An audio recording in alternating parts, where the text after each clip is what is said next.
Hey everyone! In this quick video, I'll show you how to fix slow Wi-Fi on your PC, especially if you're sitting right next to the router but still getting bad speeds. We'll go through 3 simple steps that usually solve the problem completely. Let's jump right in. First, check your Wi-Fi adapter settings. Search Device Manager and open it. Expand Network Adapters, then right-click your Wi-Fi adapter and choose Update Driver. Once that's done, right-click again. Go to Properties, then the Power Management tab.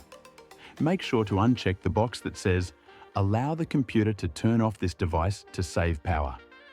This stops Windows from putting your Wi-Fi card to sleep and slowing down your connection. Next, reset your network configuration.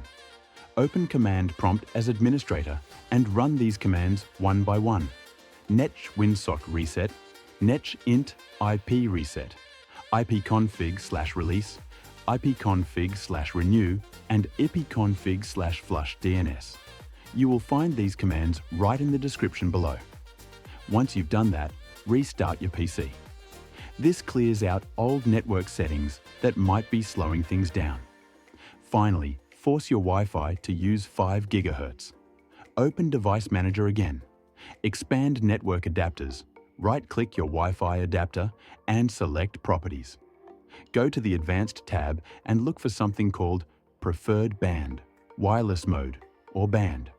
The name depends on your adapter. Change the value to Prefer 5 GHz, 5 GHz only, or the one you'll see pop up in the middle of the video.